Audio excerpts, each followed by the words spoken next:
It's a joy to be with you here again today. It's Mensah Oteh, and I'm going to be talking about how to get yourself out of debt.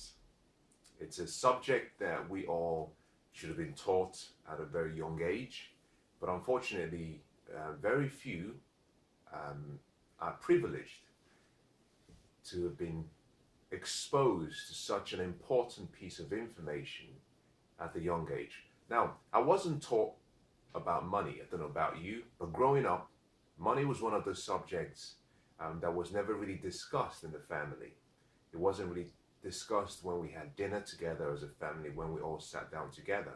So all I learned about money, I learned from experience. A lot of them were mistakes. And in the last number of years, I've spent some more time trying to increase my financial education. And I have to say that what I've learned in the last couple of years, just by pursuing wisdom and trying to improve my understanding of finances and financial education, has literally changed my life. And so what I would like to do is share with you some of the ideas that I have applied in my life that have made a really huge difference. And it's my hope and my intention that that helps you in some way. Now, what I'm sharing with you is really an extract from my latest book. I'm going to put in a commercial plug here. And part of the reason I want to briefly mention is because in the next few minutes, I may not be able to cover every single area of debts. And I know some of you might have some questions. And I may not answer every single one of the questions that you have. So it's important for you to know where to go and find further information. Now, my latest book is called Unstoppable. It's, your path and your guide to financial freedom, wealth, and prosperity. And I cover debts in one of the chapters, and I go into detail on how you can get yourself out of debt, no matter how much debt you have. How you can get yourself out of debt in a very short time. As a matter of fact, I go as far as talking about how you can even pay off your mortgage and all of your debts within a space of between 5 and 7 years. Now, that sounds too good to be true. I always say, well, you cannot lose with the stuff I use. The numbers don't lie. You just simply have to get the book, read it, go through the steps, suggestions I've provided, and apply it into your life. And you'll be amazed at how quickly you can erase all debts, including your mortgage. Now, let's get back to the theme for today, which is how to get out of debt. Now, I'm going to be using some strong words because I'm going to be speaking from my heart, but I'm also going to be saying the truth. Now, this is not going to be some motivational video to get you excited. I'm dealing with debts, and I have never seen anything that holds people down and almost robs people of their financial futures and their destinies like debts. So I'm going to be talking from the heart, but I'm going to be speaking the truth. And some of the words I might use are not intended to be offensive. They're not intended to be hurtful. They're not intended to be hard and harsh. Some of the words I will use, and I'll try to use as much as I can, soft words. But I like what one author said. He says, and you will know the truth, and the truth will set you free. Now, in some cases, the truth might piss you off first before it sets you free. And so what I want you to do is, as you listen to me, ask yourself one question. Is this information I'm hearing going to be able to help me improve my life? Now, I don't want you to simply accept what I share with you. As a matter of fact, I'll recommend that you don't. Don't accept exactly what I say. Don't reject what I share with you. And don't neglect it. What I'd like you to do is just receive it and just have it stay in your mind. Just let it sit there in your mind for a number of hours, maybe for a few days, and ask yourself a simple question. The way I've done things all along up until today, has it helped me achieve my goals and dreams? Now, if you're not leading the life you want to lead, then it's not a bad idea to try something new. But more importantly, ask yourself this question. Will this information help me achieve my dreams and goals? Will it help me create a better life? If the answer is yes, then I want you to use the information I've shared with you. If the answer is no, then discard it. But please do not receive the information and compare the information to the knowledge you already have, which is the mistake we usually make. When we get information that contradicts what we already know, we're very quick to reject it. Instead, I want you to just simply have the mindset of a child and say, well, this sounds interesting. I'm just going to listen and see what he says, and I'm just going to let it stay in my head and my mind. I might come back and listen some more, replay, and I'll see what happens. Now, as a recommendation, or as a second recommendation, I would encourage you to re-listen to this session maybe after 48 hours. Give it about 2 days and listen again. And part of the reason is because spaced repetition is the key to change. But the more important reason why I want you to listen again is, in most cases, when you read a book for the second or the third time, when you listen to a sermon, when you listen to a presentation, when you listen to a seminar, when you listen to someone teach you or say something that you've heard before, when you've listened to it for the second, the third, or the fourth time, not only do you hear things that you didn't hear the first time, because the first time you're perhaps you have your guard up, but also what you find is by listening to it again, you start to see things in yourself that you never knew were there before. You start to hear your inner self speak to you, because all I'm doing in the next few minutes is creating the environment whereby your greatness and the genius in you can speak to you, and you can listen. So let's get into the detail of what I want to share with you. Now, let me start by saying this.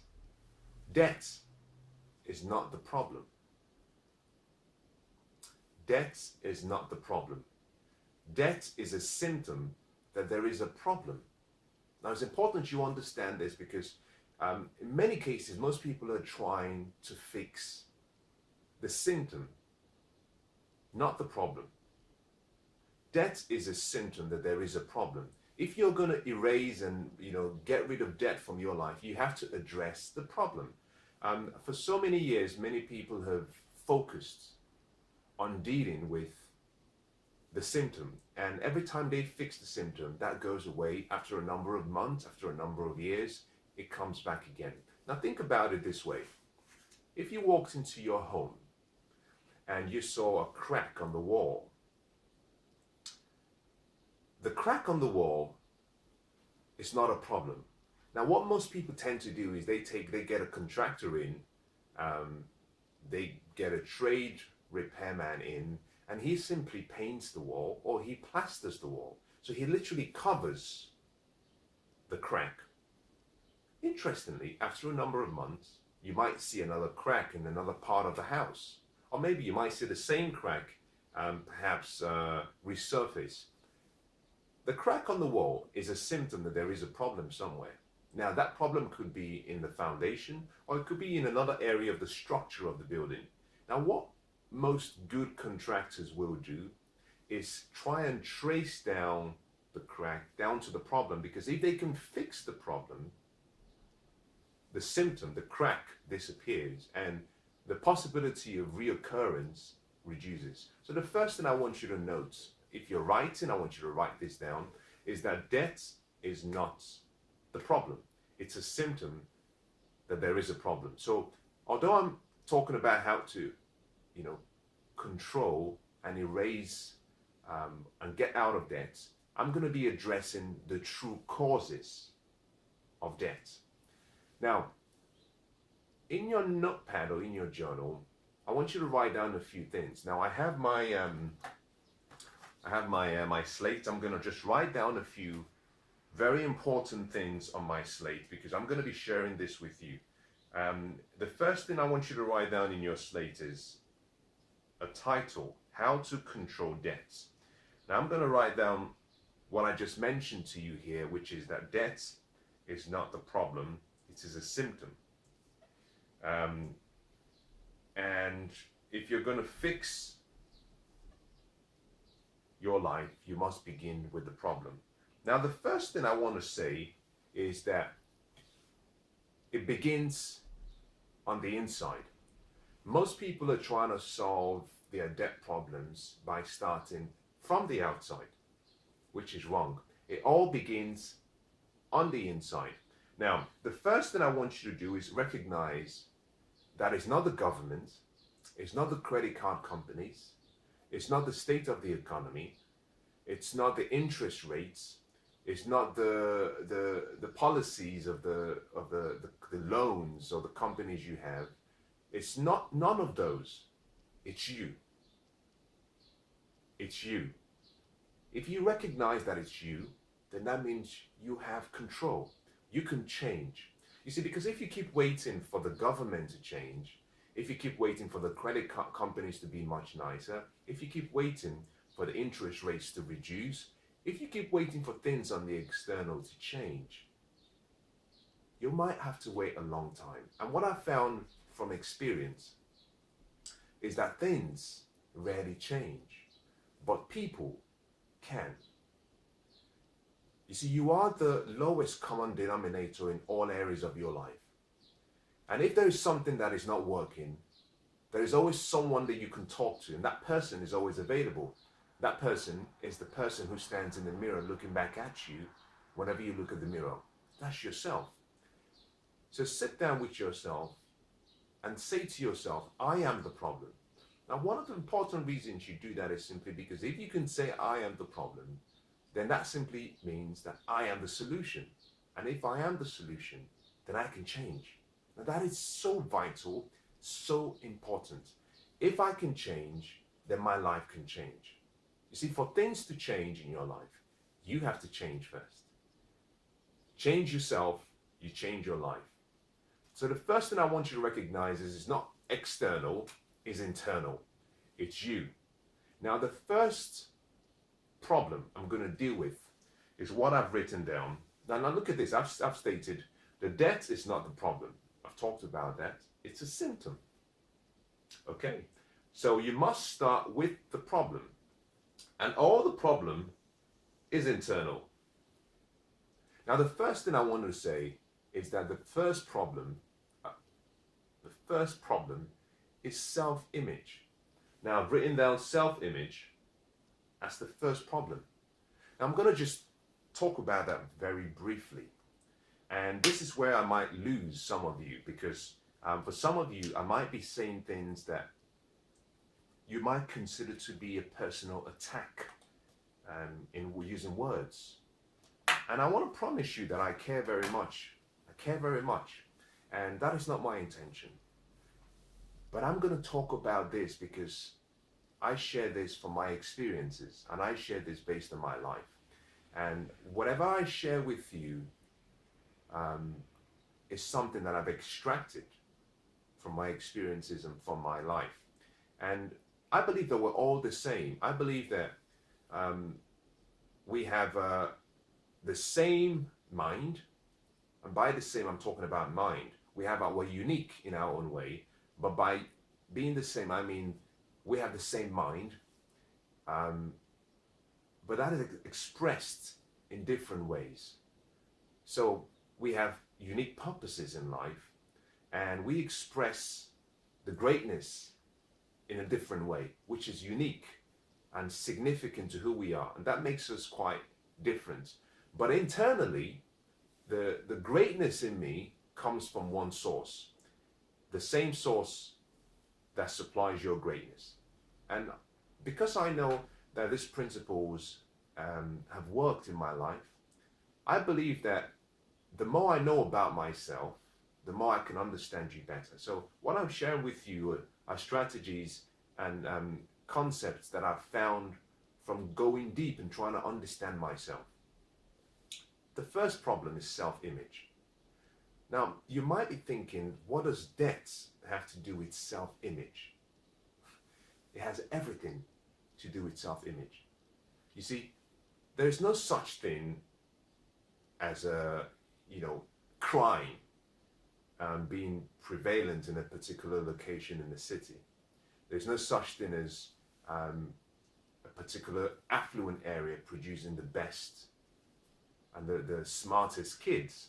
There's no such thing as perhaps poverty being in a particular location or a particular region in the world. All you have is a self-image issue. Those who are successful have a picture of themselves. The image they have of themselves is a successful image. It's an image that is based on what I would call knowledge of the truth about who they really are. Now, if I sat down with you and there was one thing I was going to share with you, I would simply share the power of your self-image. And the reason is simply this. Your self-image decides your actions, your thoughts, your feelings, and your behavior. You will always behave like the person that you believe that you are. We all have an image. We all have an image. And let me give you a good example. If you've ever seen an elephant, a big strong elephant, and you've seen the elephant tied to a chain, maybe on its legs, and that chain is put on a stake and pinned to the ground. One of the things you would notice that the elephant will sit there no matter how badly the weather is. If it's raining, the elephant sits there. Once it has that chain around its leg and is fixed to a stake in the ground, the elephant will not move.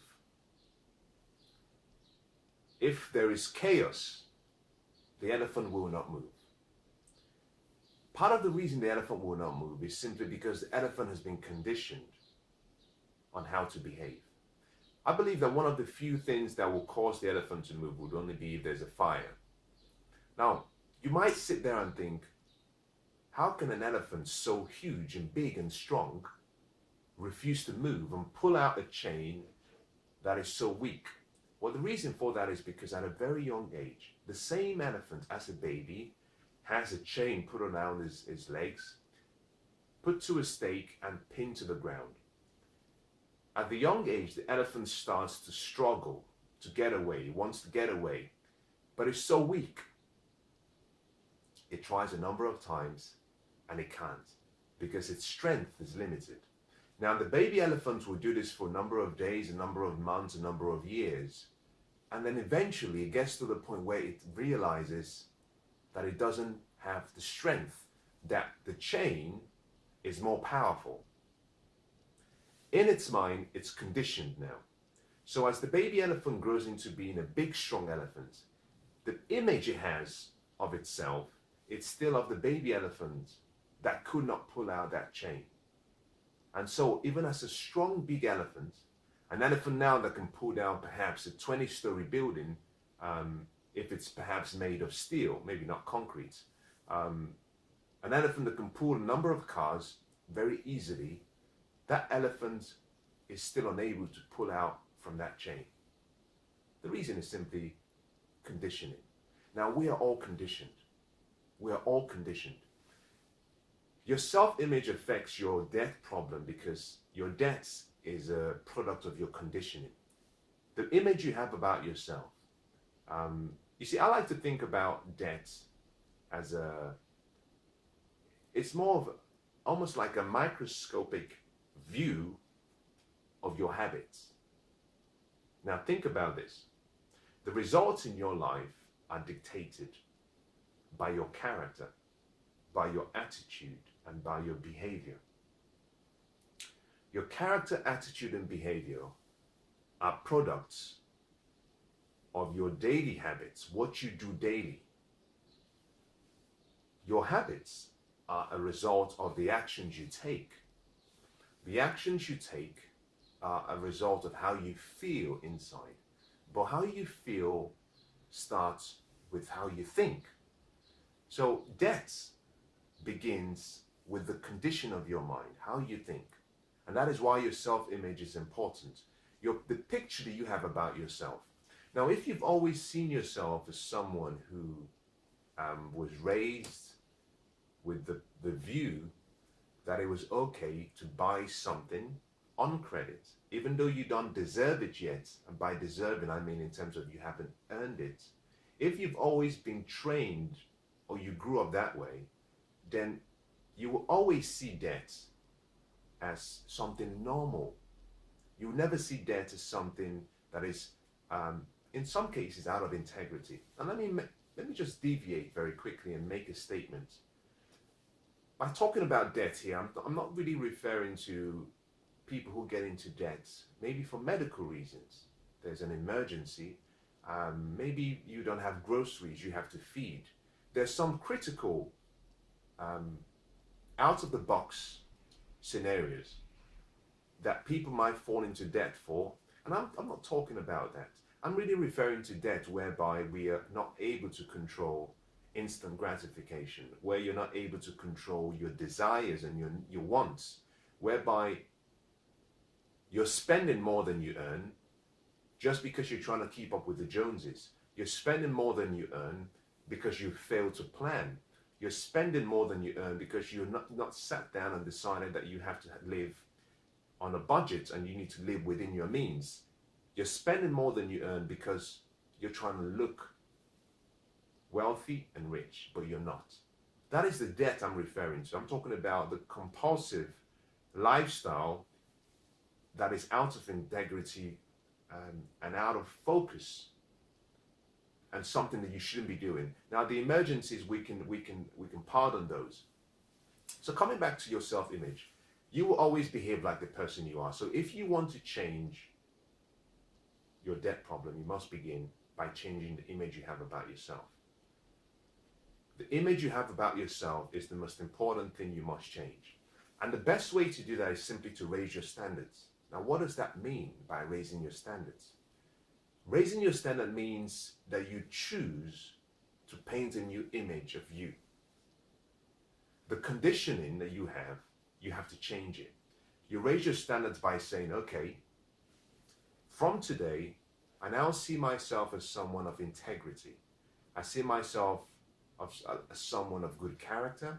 I see myself as someone who is a good example to other people, and therefore, I must start behaving like that person. Now understand that you can borrow self-image. The image you have about yourself, you inherited. Yes, you've helped you've helped support that conditioning, but at the young age, it was based on what you saw, the words, the pictures, the people around you. They affected how you were thinking. That thinking affected how you felt, how you were feeling changed your focus. Your focus affected your actions, then your habits, then your results. So you can borrow, you can create a new self-image. And I would recommend that that's how you start. You know, you look for people who are living the honest life, a life of accountability, a life of being, able to manage their resources. And you just simply ask yourself, well, who would I need to be to have those qualities? And then with that, you can start to paint a new image of yourself. And that is simply how you raise your standards. You start to repaint an image of who you want to be. And once you've done that, the next step you must take is you must live into that vision you've created. You must start acting like the person you want to be. So the first thing, if you want to change your debt problem, change your self-image. Change who you see, because if you don't change your self-image, you see, self-identity is so powerful. It's so powerful. Now think about this. I'm giving you another story. I've dwelt a little bit longer on this because I think if you can sort this out, then everything else becomes easy. But there's a story about the frog and the scorpion. You may have heard it before, but let me share that with you. It's a very remarkable story about the power of self-identity and self-image. The account of the story says that a frog arrives at the bank of a river, and just as he's about to jump into the water to swim to the other side of the river, a scorpion arrives. And the scorpion says to the frog, "Hello, Mr. Frog. You're a frog and you can swim across the water. I cannot swim. So would you do me the honor? Would you do me the favor? Would you let me jump on your back? And as you swim across, you can carry me across to the other side." The frog looks at the scorpion and smiles and says, "Listen, this will not work for many reasons, but the most important reason is that you are a scorpion. and I am a frog. And scorpions sting frogs. I might let you on my back, and as we go through the body of water, as we travel, you sting me, and I'll die. And I don't intend to die on this beautiful sunny day. So my answer is no. The scorpion waits for a few seconds and says, I understand, but I think you're not thinking really straight. You're using your froggy brain. He said, if I were to be on your back and you were traveling across the body of water, if I was to sting you, yes, you would die, but I would drown as well. So we both would die. And I don't intend to die. All I want to do is get to the other side. The frog thinks about this for a few minutes and says, well, that kind of makes sense. So he says to the scorpion, well, okay, you can hop on my back. The scorpion gets on the frog's back. As the frog travels across the body of water, surely as the frog feared, the scorpion stings the frog. He doesn't just sting him once, he stings him more than once. Now, as the frog is about to go down, he says to the scorpion, what have you done? You promised you weren't going to sting me, but now you have. I'm about to die, and so will you. Why did you do it? And the scorpion says, because I am a scorpion, and scorpions sting frogs. Now, it might sound like a funny joke, it might sound like a funny story, but hidden in that story, in the response from the scorpion, is the power of self-identity and self-image. The image the scorpion had, the identity it's associated with was, I have to sting a frog because that's who I am. So people who are in debt, and there's perhaps not everyone, there's some chronic debt problems and there's some very simple debt problems. But it all begins with the image you have. If the image you have is someone who has to look in a certain way, who has to dress in a certain way, who has to act and create a lifestyle, whether it be false or not, in a certain way, although they don't deserve it or they haven't earned it or they can't afford it, if that is the image you have about yourself, then you'll always be in debt because you'll always be trying to please other people. It will always be about what other people think about you, as opposed to how do you feel about yourself. If you're always looking for affirmations, validation from other people based on how you look, based on where you go, where you live, what you do, you'll always be in debt. So change yourself first. Change the image of you have, and then you change your life. Now, the second thing I wrote down in this on my chart was wisdom. I said wisdom. So we've talked about self-image, and next we're going to talk about wisdom. Now, wisdom in itself is a very, very, very, very interesting word. It's a word I love very much. I love the word wisdom because every day I make so many mistakes. Every day I fail, and I need wisdom. Part of the reason I need wisdom is because I don't have any. I consider myself to be ignorant in so many areas of life, and just for me to be able to survive, I need wisdom. So I pursue wisdom with a passion. I want to learn. I want to learn because there's so much I don't know. I make so many mistakes that I look at myself and I say, how stupid could you be? And for that reason, I have a passion for wisdom. And the more I've pursued wisdom, but more importantly, the more I look back at my life, when I look at all the mistakes I made, even when I was in debt, when I got out of debt, one of the things I recognized that I didn't have was I just didn't have wisdom. Now, what is wisdom? Wisdom is not information. Most people in debt have information. They know that debt is not good. They know. They hear it every time. They receive their credit card statements. They receive their loan statements. They hear on television. They've been encouraged so many times. They know. They have the information. See, information leads to knowledge. But knowledge in itself does nothing. And let me explain it in this way. Knowledge is like, or information is like having a tool. Wisdom, on the other hand, is knowing when to use the tool, where to use the tool, how to use the tool, when to discard of the tool. So wisdom deals with the application. The knowledge you have has to be understood, and then it has to be applied. So wisdom is the application of knowledge in the right way to achieve a specific objective. It has to be directed towards a specific objective. And interestingly, you don't have to have all the wisdom. You just simply need to have the hunger for it, and to know where to go looking for the information when you need it, or maybe know people. And I would say that there are two ways of learning or gaining wisdom. One is through your mistakes, through your experiences. And I use mistakes, and I say mistakes because success is a bad teacher. You learn from your failures. You learn more from your failures. As a matter of fact, there is no success without failure, because failure is simply learning experiences. And the learning experiences help you course correct, and finally you arrive at the destination you want, which we now call success. So success is the 1% of all of the activities that you do, with the 99% representing what you might call failure, what I call learning experiences or feedback. So wisdom is important.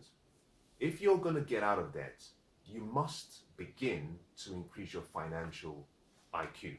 Now, what is financial intelligence? I come from very humble and very humble beginnings, and I would say a poor background. We were spiritually wealthy. My mum was amazing. My father was incredible. But we weren't financially stable. You would call us to have been poor if you were trying to put us in the categories. You would say, yes, we were poor. We were financially poor. We were destitute. But in our minds, we were wealthy. We had gratitude. We had love. We had benevolence in our hearts. We had the passion to help people. But we didn't understand. We didn't understand the language of money. No one had taught anyone in the family. So because of that, we remained in lack. It's possible for you to be academically intelligent, and I found this to be the case in my life. I was academically smart, and there are 4 levels of education. There is academic education, which is important. You learn how to read and write. You learn arithmetic. There is the professional education. When you graduate from college, you then go into maybe university, and you specialize in a particular profession. Banking, law, science, scientist, whatever you want to do. Now, unfortunately, most people, including myself, I only received the 2 levels of education. So you can be very good academically, you can be very good professionally, but you could be financially incompetent. And the reason is because there are 2 other levels of education that are vital. One is personal development, where you're taught the power and the importance of controlling your emotions. You're taught about attitude. You're taught about how to channel your passion and have it guide you towards a fulfilled life. You're taught about purpose. You're taught about how to be a leader. You're taught about various things, and like how to set goals, what we call life skills. It's not always taught in schools. The 4th part of the whole process is what we call financial education. And that is the one area where we lack. And I've always been fascinated by the fact that we collectively and individually will spend a lot of time using money, interacting with other people through monetary means.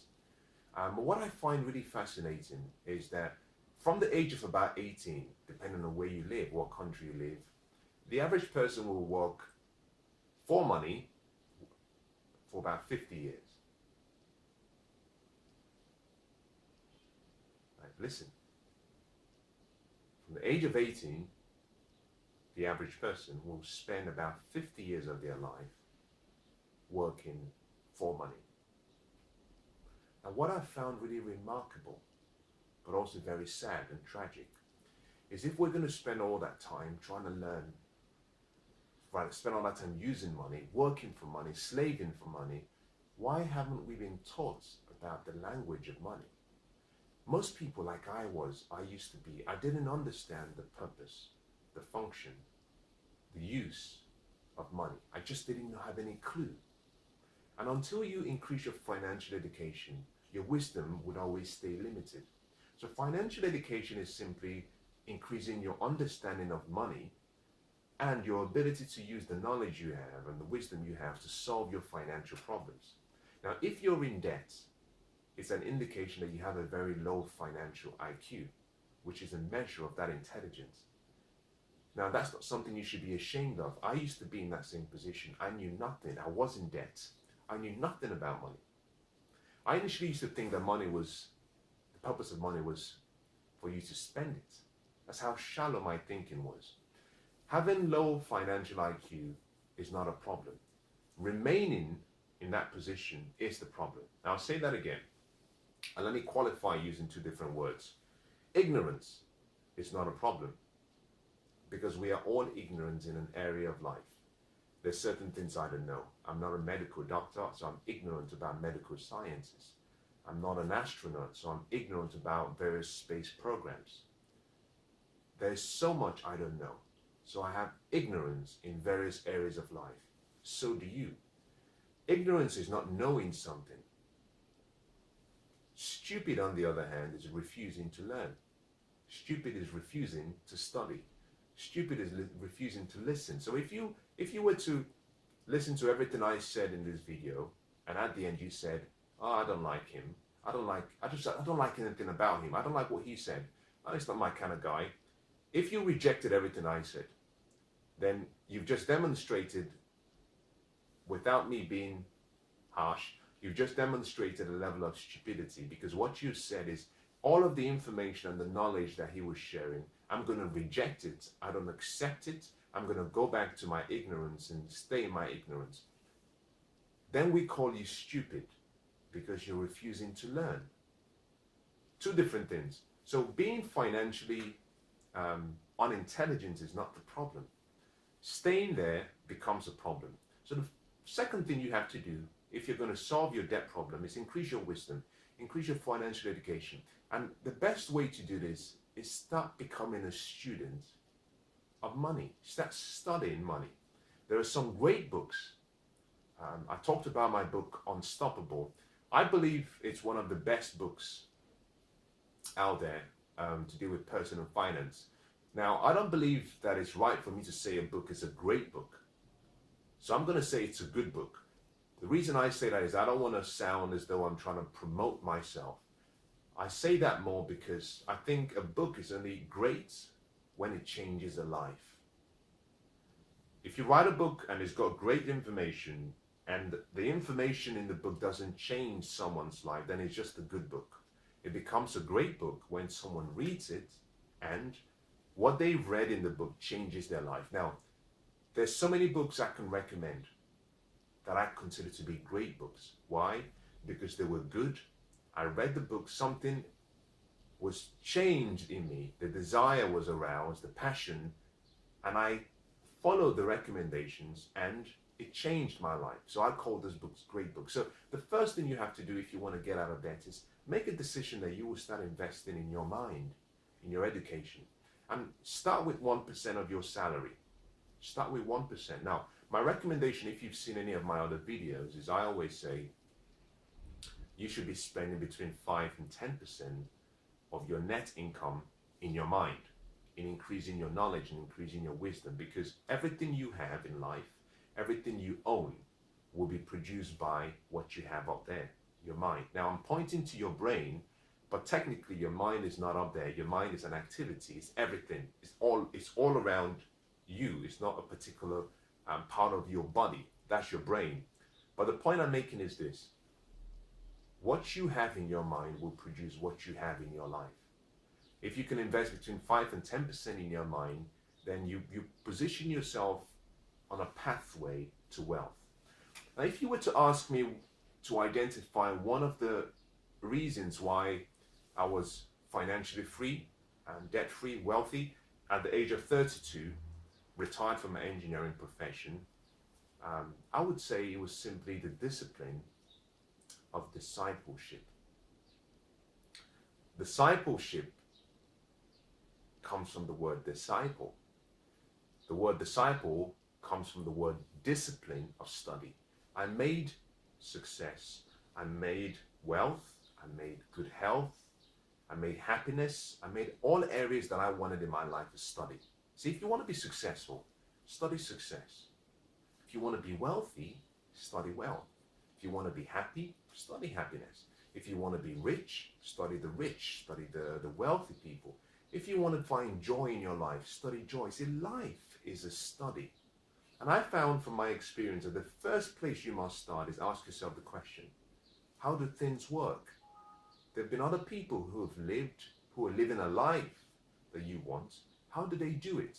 So make a decision that you will become a student of life. And you start improving your debt problems by deciding that you will become a student of money. Invest in the good books. You know, if I sat with you and you said to me that you were in debt and you needed help, the first question I would ask you would be, what books do you have in your library? Now, I'm assuming you have a library here, but I'll pose the question to you in that way. What books do you have in your library? If you invited me to your house, the first thing I would do when I walked into your home would be to go to your library, to look at the books you have. Now, if I looked in your library and I saw no books from the best financial gurus, we're talking about Warren Buffett, we're talking about Ray Dalio, we're talking about George Soros, we're talking about some of the wealthiest people, Bill Gates, we're talking about some of the greatest minds. Now let's push it away and I'll talk about some other books. I'll look to see whether you have a book from, John Templeton. Do you have books from the likes of Robert Kiyosaki, who is a great financial guru? Do you have books from the likes of The Automatic Millionaire? Do you have books like The Millionaire Next Door? Do you have books such as The Richest Man in Babylon? These are great financial books that have stood the test of time, and they contain incredible wisdom. I would look through your library and try to find out what you have. Do you have books from Tony Robbins? Do you have books from some of the other great mentors? See, there's so many people who've poured everything they learned into books. I joked with someone the other day and I said that I'm an author, I've authored 5 books. My 6th book is due to be released in about 4 or 5 weeks. And you can buy one of my books for £7.99. Now, can you imagine that? It's taken me so many years to gather all of my knowledge, to do all the research, to put in a book form, to put a cover page that is nice and attractive, that you feel comfortable walking around with it, to present it in a way that is thoughtful, methodical, easy to understand, with examples, and I give it to you for £7.99. Now, is that not the cheapest researcher that you could ever find? That's interesting, isn't it? As a matter of fact, think about this. Yesterday, I had to call in a plumber to have a look at my kitchen sink. In the kitchen sink, the water, the tap wasn't shut properly, so it was dripping with water. The plumber arrived in the afternoon yesterday. I had to pay him £65 just for coming out to see me. £65. £65 for that 1 hour. And I produce and I provide a book that can change your financial life for £7.99. Now tell me that that's not a good deal. You see, the cheapest way to get wisdom is to buy wisdom. Buy books. As a matter of fact, even if you don't have the money to buy the books, what I love about the internet is that there's so much free information available. A lot of these books have been converted to audiobooks. A lot of them have been converted to ebooks. You can get them for free. You can get the audiobooks for free. So you can get information for free. As a matter of fact, the library cards are free. So you can walk into any library and get a book for free. So there's really no excuse. The first thing I would do when I walked into your house is say, where is your library? Because I want to look at the books in your library. I want to see what you have. I want to see how much passion you have about understanding what I call the vocabulary of wealth, of money. Now, if I looked in your library and I saw no books, then my response to you would be that whatever financial problem you have,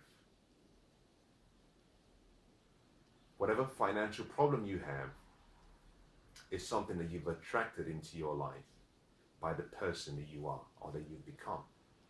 You see, we all attract into our life who we are. If you have debt in your life, then you've attracted debt by the person you've become.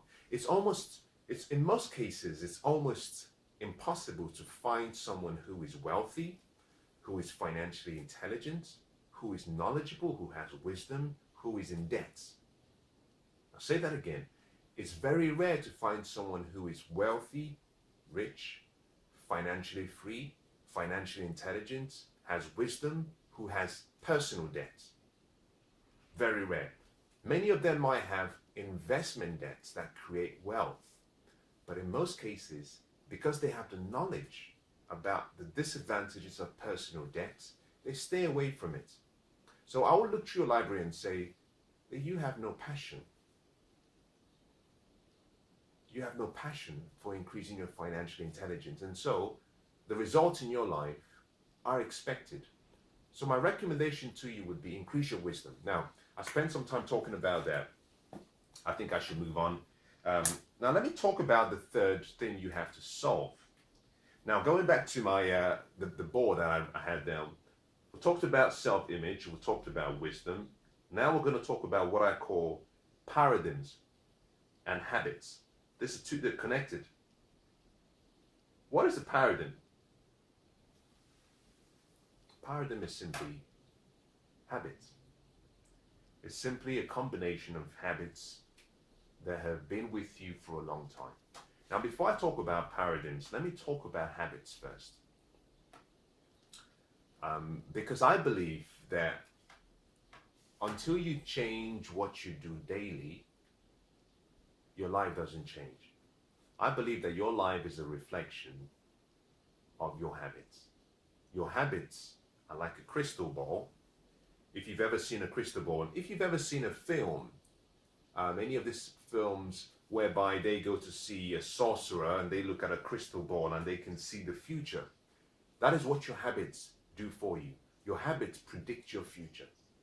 If you look at your daily habits, if I sat with you, let's assume, going back to the example of me being with you or meeting with you, and you say you have a debt problem. I could simply say, well, let's spend some time together. And during the time I'm spending with you, I will simply observe three things. What do you do with your time? I would observe, how do you spend your money? And I would observe, who do you spend your time with? What are you saying? What are you seeing? What are you listening to? Who are you being influenced by? I call that association. Those three areas will give me a picture of your habits and what you do daily. You see, the difference between the wealthy and the poor comes down to how they use and what they do with their money, their time, and who they spend that time with. Wealthy people do consistently what the poor do occasionally. And most people think that wealth and riches is something that you have to do, something big you have to do, but that's not the case.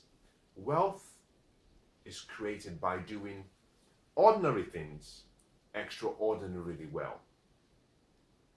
That's the key. And wealthy and successful people have disciplined themselves to formulate habits that enable them to do daily and consistently, and doing it extraordinarily well in such a way that over a period of time, the small insignificant changes result in an avalanche of great results. So I would sit with you and I would say, how do you spend your time? How do you spend your money? And who do you spend that time with? Your habits are deciding your future. Debt is a symptom, and that symptom that you have is a product, or rather that symptom can be understood by looking at your habits. You know, we talked about self-image. Yes, self-image is a big thing. It requires study, it requires analysis, it requires you going back and being truthful to yourself. It's a long-winded process, yes, maybe. We talked about wisdom. Again, it requires study, it requires practice, it requires you sitting down and formulating a plan of how you're going to grow. Long-winded. Your habits, on the other hand, very quick.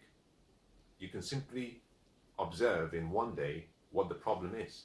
You can observe in a few hours what the problem is. You know, I can walk with you into a supermarket mall and I could simply observe your body language. I can observe your interaction. I can observe the actions you take, and I can tell you whether you will have a debt problem. Because your habits are conditioned thoughts and actions. That's what a habit is. Conditioned thoughts and actions over a period of time. Literally beliefs you have, a way of thinking, a way of acting, a way of living, a way of feeling, your focus. They come together to form your habits. And through your habits, you decide your future. Now, your habits, when you combine so many habits from various areas of life, we call that a paradigm. It's a combination of various habits. So, for example, it could be that one of the habits you have is that everything you own, everything you get paid, you spend it. That's one habit. You cannot live within your means. You always live above your means. Okay, that's one habit. Now, a second habit could be the habit of you perhaps deciding that not only have you spent all you earn, you have a habit of maybe wanting to buy the latest fashion accessory every time it comes out, and you pay that on a credit card. You take a loan for it. That could be a habit. Another habit could be simply that you have a great taste in cars, and you have a loan on a car, and every time there is a new model, you go back and you refinance it and you get the new one, you get a new model. That could be a habit. It could be something you've done for so long that it's become part of you. You have to be seen to be driving the latest car. That's just a habit. When you add all these three habits, we call it a paradigm. And that is what keeps people stuck and keeps people in debt. Until you change your habits, you can't change your life.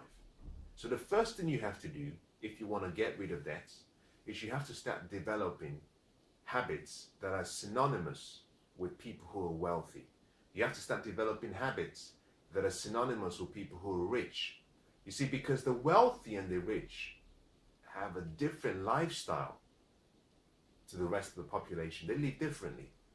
And I know that there are some wealthy people who live frugally. That's not what I'm recommending you do. But also there are some wealthy people who live in an extravagant way. Again, that's not what I'm recommending you do. But if you study the wealthy people who began from the bottom, what you observe is a lifestyle that is quite unique. Look at Warren Buffett, for example. Do you know Warren Buffett still lives in the home that he bought? More than 50, 60 years ago, he paid $30,000, I think $31,000 or $32,000 for the house. He still lives in the same house.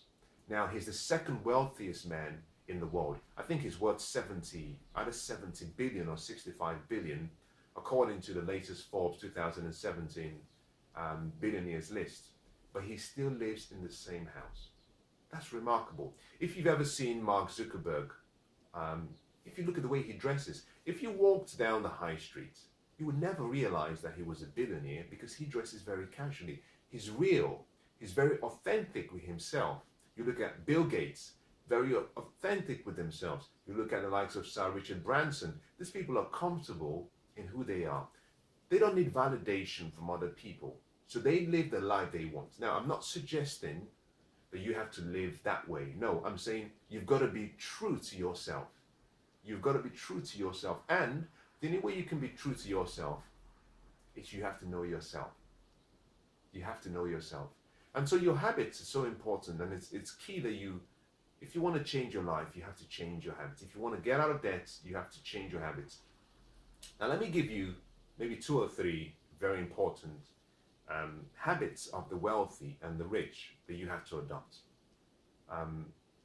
The first, when it comes to money, is the concept that we call pay yourself first. And this simply means that a portion of what you earn every month is for yourself. Now, what I've found in my experience teaching wealth, teaching about financial education, is about 95% of people do not pay themselves first. They have a lifestyle, this is what it looks like. And it's very different to the rich. They earn, they spend, and whatever they have left, they save. So they take their expenses, they deduct from their expenses from their income, and whatever they have left at the end of the month, at the end of the year, they save. Now the problem with that is if you have a lifestyle where you spend everything you earn, then there's nothing to save. But also, for some people, by the time they get through to the end of the year, it's Christmas. Now they have to buy gifts. So at the end of the year, they have nothing to save. The rich and the wealthy do something different. It's very opposite. The wealthy, they invest first, then they spend. Whatever is left, they save. It's a complete shift. Now, I'm going to just say that again so you understand it. The poor and the average person will earn, have an income, they will spend expenses, and whatever they have left, they save. The wealthy, on the other hand, invest first, take their income and they invest, then they spend, whatever is left, they save. Very different approach, and that's just a habit. So the first habit I would say is pay yourself first. The second habit I would say is the habit of getting control of how you live and choosing a lifestyle that is congruent to who you really are at the core. Now, I have a philosophy. I'm not suggesting that it's for everyone, but I'll share with you. I have a philosophy that if you love yourself and if you know yourself, then that's all that matters. You may not and you should not be dependent on the affirmations and the validations of other people. You must love yourself and you must know yourself. Because if you do love yourself and you know yourself, then you don't need other people. You want other people to love and care for you, but you don't need them to care and love for you because you know how to practice self-love. So it's important that you have a level of understanding about who you are. You have a level of love, a passion for what makes you unique. And then you express that to yourself. So know yourself and love yourself. Because if you do, then the opinions of other people will matter very little to you. Now, why is that important, and what does this have to do with debts? In many cases, most people are trying to satisfy a need. We all have needs that are common to all of us. 7 billion people in the world today, but we have a commonality in some of our fundamental and basic needs. Now, I'll share some of those with you so you can understand. I'll give you a good example. There is a need in each and every one of us to grow.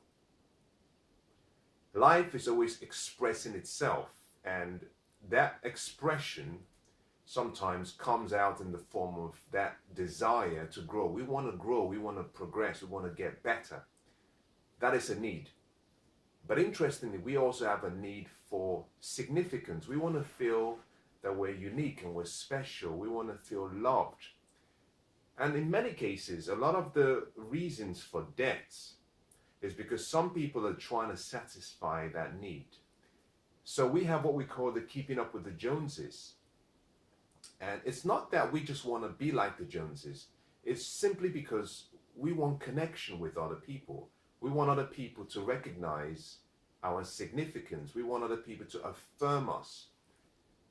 Now, guess what? If you know who you are, and if you love yourself, then you would not bother about the opinions of other people. You would only focus on how you feel about yourself.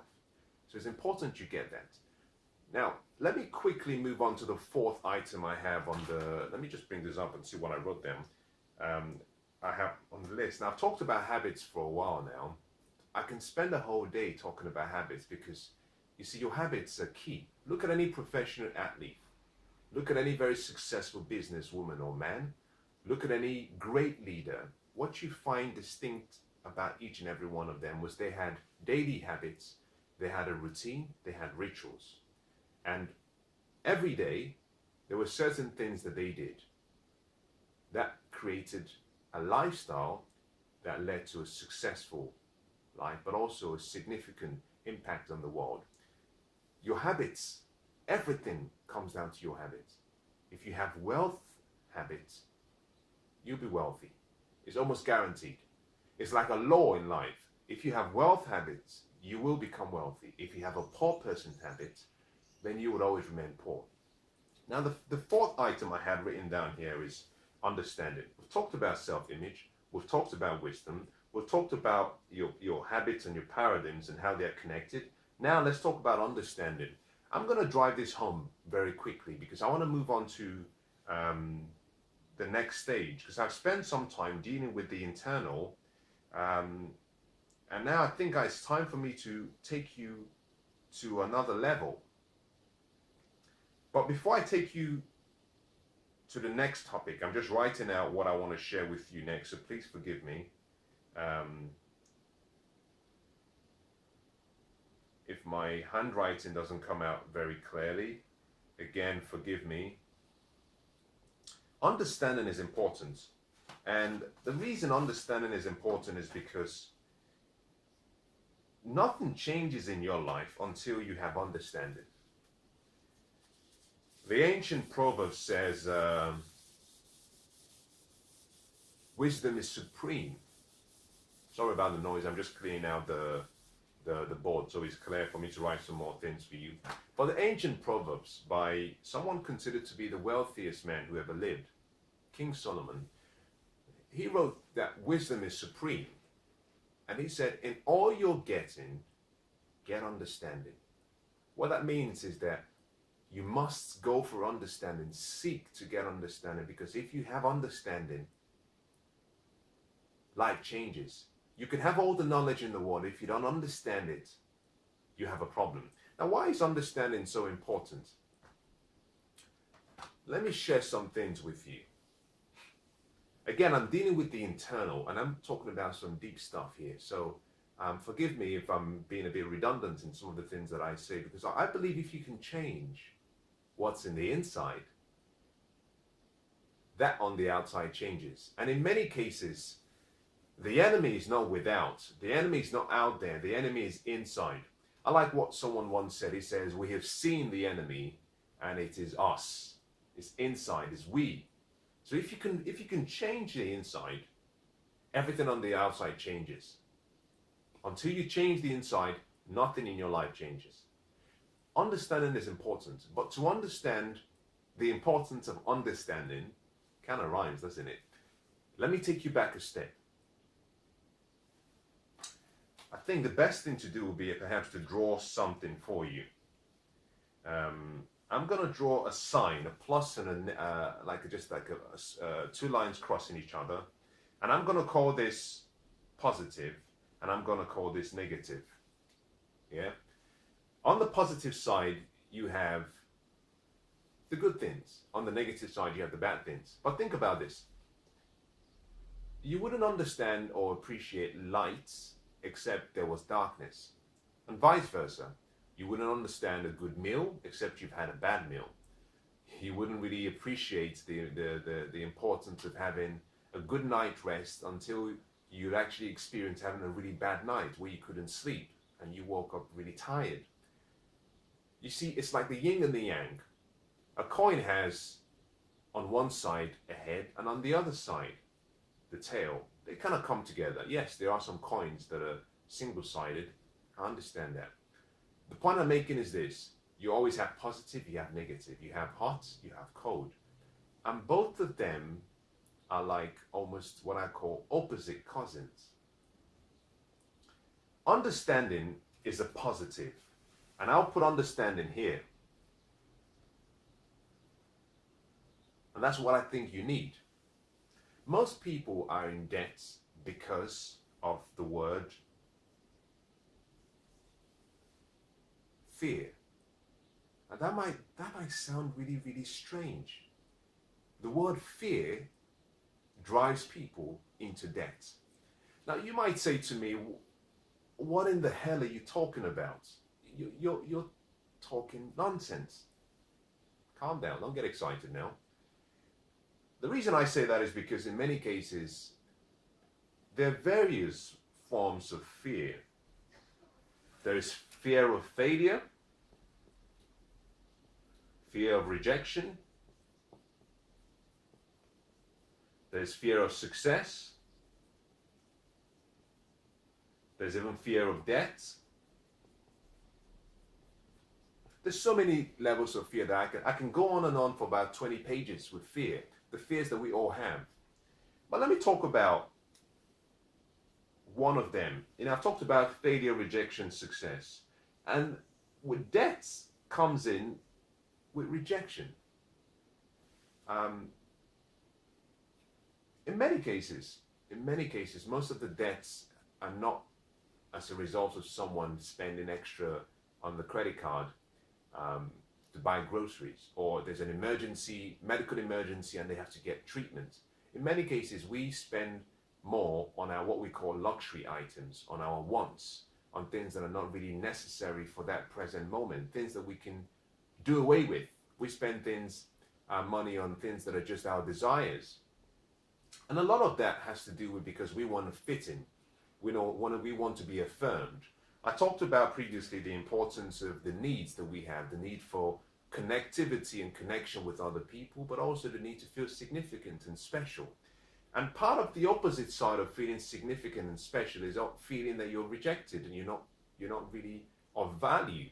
So most people have that fear that if I don't dress in a certain way, if I don't talk in a certain way, if I don't drive a certain car, if I don't live in a certain type of life or house, then I'll be rejected.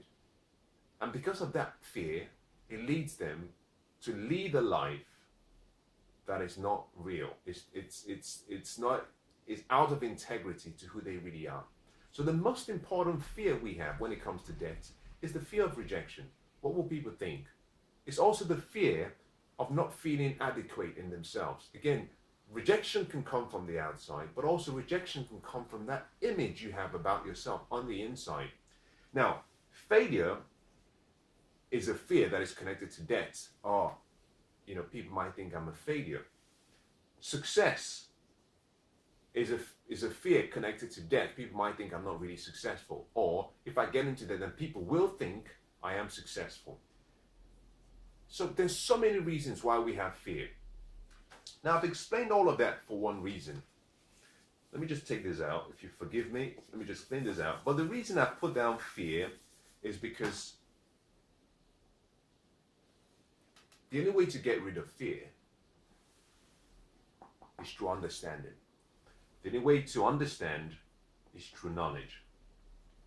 So, knowledge is the antidote to fear. Give you a good example. A young mother has a child. She wakes up in the morning and the child has a fever and she gets worried. Now, it's a young baby, it's her first baby. So she's panicked, she's panicking, she's worried. She thinks something is wrong. The baby is ill, something really is wrong. She has fear. That fear creates an anxiety in her, a level of anxiety, unrest in her. And the longer she waits, maybe after a few hours, the baby still has a fever, that anxiety and fear in her will manifest in through her body, where she will start to tremble. Um, if she stays in her ignorance, which is what I would call it at this point in time, because she doesn't know what's wrong. If she remains in her ignorance, that fear could paralyze her. On the other hand, if she picks up the phone and calls her GP, and the GP says, well, bring the baby in, I'm going to be available in the next 40 minutes and I can see you for the next hour. And she's able to make an appointment, get to see the doctor, and the doctor looks at the baby, touches the baby and smiles and says, oh, this is just very normal. It's a baby. The temperature is not extreme. Babies at this age have this range of temperature, body temperature, so it's fine. The baby looks healthy. I've checked them out. Everything is fine. You see, the doctors provided her with some reassurance through knowledge, through information. Now, he might give some examples of why the baby's temperatures are normally different from an adult at this age. Now, the mother goes from ignorance to knowledge. Now, if the doctor explains it well, the mother has understanding. Understanding eliminates fear. So one of the most important things you must do if you want to eliminate debts is you need understanding. You need understanding that erases the fear. The understanding you need is the knowledge about who you are. Knowledge about how special you are. Knowledge in the fact that you should know that you are the most important person in your life, and the opinions of other people shouldn't affect you into leading a life that is not for you. You need an understanding of yourself. Let me move very quickly because I want to wrap this up. I want to talk about what to do. Now, you've listened to what I've shared with you, and let's assume that you're still on board and you found it useful, and I hope you have. The question is, what next? Okay, I'm in debt. What do I do? I'll say the first thing, let me just write down a few words. But the first thing I'll write down is, say, if you have your journal, write this down. Awareness. You must begin with awareness. The second thing I want you to write down is accountability. This is how you change your life and how you get yourself out of the state you're in. The next thing I want you to write down is desire and willingness to change. And the fourth thing I want you to write down is take action. Now, what I've written down here is how to change your life. Now, by how to change your life, I'm talking about how to get out of debt. Okay? We've dealt with the problem. We've understood that debt is really a symptom that there is a problem. We'll spend some time talking about the 4 key areas that you must focus on. Okay, you've been through that. How do you move forward? Now, we've already dealt with some of these. Awareness. Now you're aware, based on what I was sharing before. You now know a lot more that you perhaps were not really fully aware of or familiar with. Awareness is the starting point. I've heard someone say, and you may have heard the same thing, people say, you've got to be in the right place at the right time. And I don't think that is necessarily correct. You've got to be the right person, in the right place, at the right time, but more importantly, you've got to be aware of where you are. You know, many people have missed out on so many great opportunities because they were not aware of the timing, they were not aware of the opportunities, they were the right people, i.e. they had the right character, they were at the right place, they were at the right time, but they had no awareness, they could not see. Now, think about this from the point of view of, let's assume that this is your destination, and this destination is debt-free life. I like what, I think it was Earl Nightingale, that he defined success as the progressive realization of a worthy goal, which I thought was a great definition. He simply emphasized the fact that if you're progressively moving towards what you want, then you're a success. Now, if this is your desired destination, which is a debt-free life, to get to your destination, you must begin by knowledge of, this is where I am. This is where I am.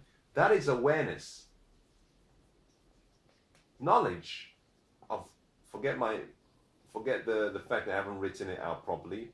Knowledge of where you are, because now you can map out a direction, a route to your destination. So you must begin with awareness. You must begin with awareness. Success is knowing where you're trying to get to, knowing where you are, and then taking the steps progressively in that direction to get to your destination. So awareness is important. Now, most people are in debt and they're not aware. You might say, how can you be in debt and not be aware? If you have a lifestyle, if you've been conditioned to live a certain way, you may not recognize or realize that there's an alternative way to live. I like what Scott Fitzgerald said. He said that the sign of first-rate intelligence is the ability to hold two opposing ideas in the mind at the same time and still retain the ability to function. Now, for some of you listening, a lot of what I'm sharing is opposite to what you're already familiar with or what you know. Your intelligence will now be judged based on your ability to hold on to the knowledge you have, hold on to the knowledge I'm sharing with you, and still be able to function. If you can do that, then that's intelligence. And part of the reason I share this with you is because some people are not really aware that there is an alternative way of living. There's an alternative lifestyle. So they're simply living and they believe that that is the only way. Now, I was born and I was raised in West Africa, Nigeria. And before I immigrated to the United Kingdom, to London, England, I had never been out of the country.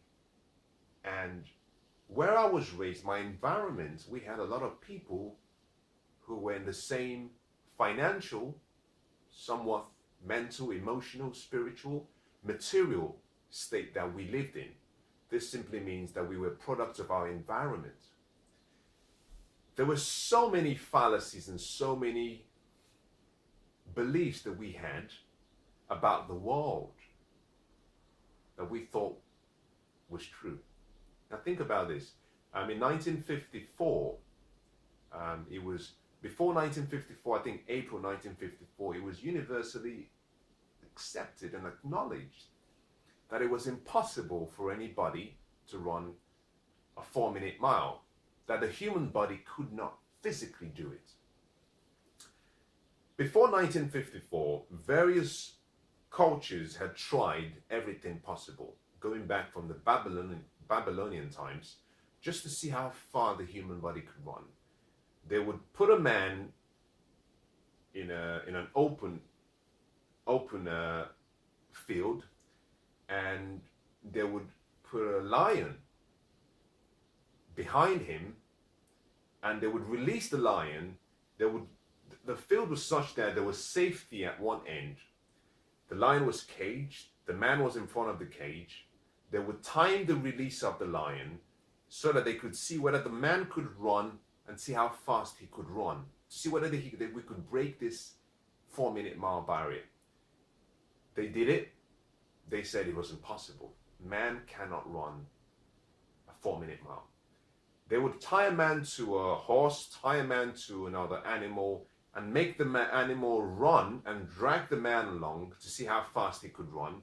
And so it was universally agreed after so many attempts that it was not possible.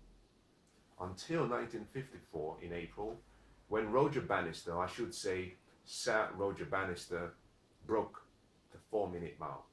And he did it in 3 minutes and 54 seconds.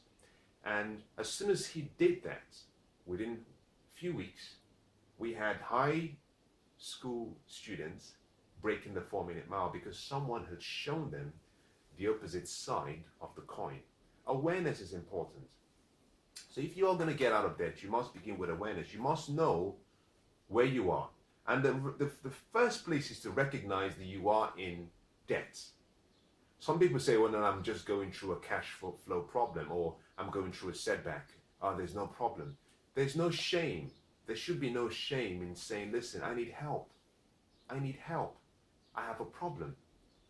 awareness is important. You must be aware of where you are, otherwise you cannot get to your destination.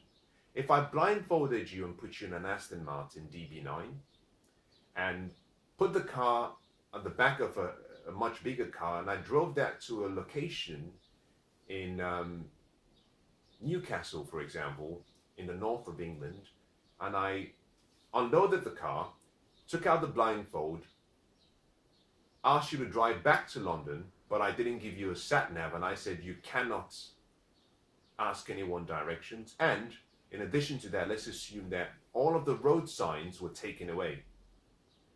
All of the road signs were taken away, directing you towards the motorway and then towards London. Let's say all of them were taken away. You recognize that the first thing that would happen is that you'll be stuck because you don't even know where you are. If you don't know where you are, then you cannot get to your destination.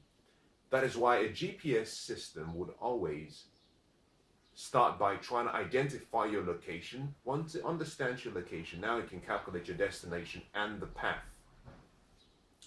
That is what human beings have, which is very unique. If you take anybody and you put them in any part of the world, we have this, I think it's this, the uniqueness of how we are and how we're born. The first thing we do is we look around for directions. We say, well, where am I? And how do I get here? We ask questions. The only animal that applies something similar is a pigeon. I can take a pigeon, put it in a cage, travel with that pigeon to maybe the south of Wales, release the pigeon. The first thing the pigeon would do was fly all the way up. Then it would circle around and circle around and circle around and circle around, and then it would just move straight in the direction of where it's trying to get to. This is so powerful. If you have a pigeon in London, but you were to take that pigeon, put the pigeon in a cage, drive all the way down to the south of Wales, release the pigeon. The pigeon, the first thing it would do was it would fly all the way up. It would circle around for a few times, and then it would just start flying towards London. Now, the first thing it would do is go up, and then it would identify my location, awareness. Where am I? Where am I? And then once it's locked into its location, it will fly directly towards its destination. You need awareness. Now, the second thing I've written down is accountability. You must accept complete responsibility if you find yourself in debt. There's so much to be said about lack of accountability and lack of responsibility that I don't think I want to spend some time talking about this. You know, if you're not smart enough to recognize that your life is a picture of the decisions you've made and the actions you've taken, if you're not smart enough to recognize that, then we have a problem. You see, I believe that there are no victims in life. I believe that we're all volunteers. I believe we play a part. I was born in a very remarkable time in a remarkable country, but there's a lot of corruption in the country. There are a lot of things that weren't right. Now, I could spend my lifetime, most people have, and I feel very sad, I could spend my lifetime pointing fingers about why I was born into poverty. I could blame my parents, I can blame the economy, I could blame the politicians and the people in government, I can blame the poor state of the schools, I can blame every single thing. But guess what? I'm pointing at you now, and as I'm pointing at you, can you notice something? I've got one finger pointing back at me. Whenever you point the finger at someone, you have another finger pointing back at you. And guess what? It's the first finger. The first finger points back at you, which means you're responsible. Because in all equations, you were there. You're the only part of the equation which will remain as the lowest common denominator. It's not something outside, it's you. There are no victims in life. We're all volunteers. Now, I'm not suggesting in any way that there's some people are responsible for everything that has happened in their lives. No, Some people are born into much more affluent circumstances. I believe that we are products of our environment. Some environments are more favorable to others. But I believe that life, nature, God, whatever you choose to call it, at some point in your life will present you with an opportunity. You see, the first thing you must do if you're in a cage is recognize that you're in a cage. Otherwise, you can't get out. But at some point in your life, there will be an opportunity that is presented to you for a better life. And you would have to make a decision. You would have to make a choice, and you have to take action. And I think that our future, your future, but also the life you have today is based on the decisions and the actions you've taken. So you're responsible. So the second thing you must do after you're aware of where you are is just raise your hands up and say, it's me. It's not my mother, not my father. It's me, oh Lord. I'm responsible. Accept complete responsibility. That is so difficult. When you do, what you find is that you take control. You can't change the circumstances, you can't change the events, but what you can do is you can control the outcomes. And the reason you can control the outcomes of your life is because you can control your reaction, how you respond, and the meaning you associate with everything that happens. Now, the third thing you must do is you need the desire and the willingness to change. You know, some people want to change, but they haven't made it a must.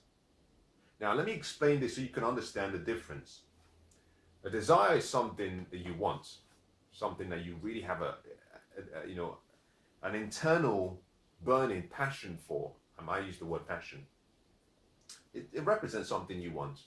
Passion, on the other hand, represents something that you don't want to live. You cannot live without. You've decided, I want this and I'm going to have it no matter what. You can have a passion and you can have a desire, but both of them deal with emotions and feelings, and your emotions will fluctuate.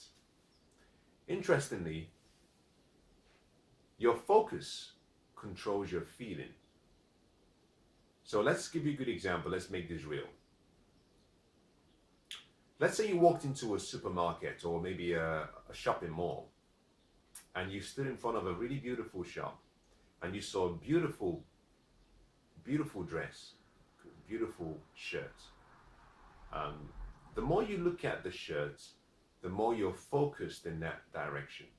As you focus on the shirt, what you find is your feelings start to change. You start to imagine yourself wearing it. Those feelings will result in you perhaps walking into the shop and perhaps buying it or trying it. That is desire. That's channeling your desire. Your passion is saying, okay, well, you've now decided, I have to have that shirt. I can't live without it. I really, really want it. Those are emotions. If I were to just say to you, well, hang on for a few more minutes, I want to show you another shop. And I took you to a better shop with a better looking dress, better looking shirt, better tailored to your physique and your body, more suited to what you want. What you find is your desire and your passion for the first goes away. So they're emotions. On the other hand, if you decide that you would make getting out of debt a must, where you say, I'm going to raise my standards. I'm going to raise my standards.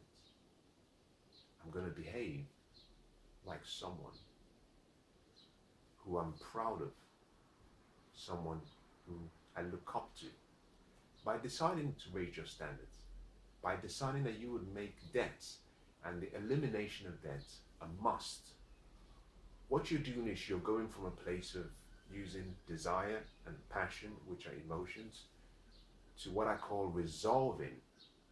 Resolve is deciding that you will not give up. Benjamin Disraeli was a former British Prime Minister. And he has a very, very beautiful quote that says, nothing can resist the will of a people that would stake their existence on the extent of their purpose. Which simply means, we're going to do this no matter what, no matter the costs, even if it means we die. is saying, I will never give up. Deciding to raise your standards is very important. So desire is important, but you must have the willingness to change. Most people in debt recognize they're in debt, but they don't have the will to change. They haven't made it a must. And I'll give you a good example.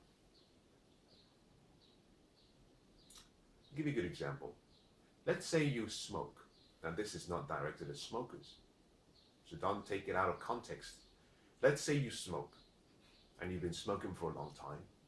And let's also assume that you've tried various other non-smoking remedies and it hasn't worked. But one day, on one particular day, you're going to work and for some reason, you lose consciousness and you wake up in the hospital. And the doctor says, well, we've done some checks and I'm afraid to tell you that if you do not stop smoking, you'll be dead within 2 days. That as a matter of fact, any extra smoking will reduce that 2 days to perhaps 24 hours. You could die immediately. What would you do? Would you still smoke? Now the answer is probably no. Part of the reason is because the stakes have been raised. It's become a must. You now have a reason that is much stronger than any other reason. Previously, you just had, some suggestions, no compelling reason. Now you've realized that your health is more important, and so the sacrifice you have to make is far less in this particular scenario, and therefore you'll be willing to give up smoking simply because someone said to you, if you don't, you could die. So you must have a desire, but you must be willing. Most people are in debt, but they're not willing to get out of debt. And you can, and I know so many people might say, well, I'm willing to get out. And I have this, I'm of the opinion that if I spend time with you, your habits and how you live will tell me whether you really have the willingness to change. The fourth and the final, and this is where I conclude, is take action. Take action. Now, I'm going to be doing a different session for the take action, what you have to do. I cannot cover it now, but I'm going to be doing a specific debt elimination strategy, how to get out of debt. And this will deal with the activities. And there are 4 areas that I'm going to deal with when I talk about that. But taking action is important. There are 4 areas I'm going to deal with. The first is you must quantify how much debt you have. The second is you must reduce it. The third is you must control it. The fourth is you must eliminate it. 4 stages. Quantify, reduce, control, eliminate. Again, these are extracts from my latest book, Unstoppable. If you haven't seen the book, if you haven't read it, I recommend you read it. I think it's a very good book. And I hope it changes your life. But I'll be doing a different video session. So look out for my next video session about the steps you have to now take to get out of debt. And this will be dealing with action steps. We'll make this so practical. I'll give you examples. I might actually have a big board where I can put down some numbers so you can follow step by step. So it's very meaningful and it's very helpful. Now, I hope that's been very useful. I'm sorry it's taken much longer than I would have wanted, but I think it's important. I think, spending an hour finding strategies to improve your life, I think it's time well spent. But allow me to express my gratitude, the fact that you would invest more than an hour of your time listening to what I've shared, I think is really, really special, but also I'm really humbled and I'm grateful. And if the video has been helpful, send me a comment, leave me a message, let me know what you think. You might even have a particular challenge. I'll be more than happy to use your case as a case study in the next session. If you're in debt, you don't have to send me your full details. I'll keep that anonymous. But you can simply, send me your information. Tell me, let's make this interesting. I'm happy to use yours as a case in point, so it'll be helpful and meaningful. Because in the next session I'll be using random numbers. Let's make it more real. If you can send me a list of all of the debts, I want the companies the creditors I want the amount owed, and the amount owed has to be the total amount, including any interest. I want to know what the minimum payments on each of those debts are per month. I want to know how many debts you have, all of them. I want to also know if you have a mortgage. I want to know what the mortgage monthly payment is. I also want to know what the loan amount, what's remaining on the mortgage to pay off. If you can also find out whether you're paying interests only or whether you're paying the repayment, which is you're paying the principal and the interest, that'll be useful. And what I can do is I can take that information and I can use it as a case study. Now, I'll ask you for something else, please, if you don't mind. Again, this will be anonymous and I wouldn't mention your details. If you can also let me know what your net income is. Your net income. Your net income. You can send that to me as well, because what I'll be doing is I'll be using your net income with a formula, a wealth formula, to show you how you can not only get out of debt, but how you can start building wealth, because that's the focus. And I like to teach people how to get out of debt, but I prefer to show people how to gain wealth, because I believe in the law of attraction. Whatever you think about, you attract. If your focus is on debt, you're always going to attract thoughts of debt. You will remain in debt. On the other hand, if your thoughts are on creating wealth, then what you do is you're moving in the direction of your dominant focus and thoughts. And that is where I think we should be going to. So if you can also let me know what your net income. Now, your net income is simply your income after all the deductions have been taken out for taxes, for national insurance. What you have left is your net income. If you're paying into a pension, that will be taken out before the money is paid to you. So that's your net. Your gross income is what is on your contract. Your gross income is the total amount you earn every month before any deductions are taken out. But what I want is your net income. So when they've taken out all taxation, all social contribution in terms of national insurance, maybe your pension contribution, let me know what's left. And I'll use that figure, I'll use that amount, and I'll shape and I'll develop a debt elimination strategy for you. But in addition to that, I'll use that information with your net income to develop a wealth building strategy for you, whereby I would show you how you can achieve financial freedom and you can achieve wealth within a short time. I would normally say in less than 10 years, depending on how much you earn and depending on how much you're willing to invest. You can do that in 6 or 7 years. I hope that's been useful. God bless.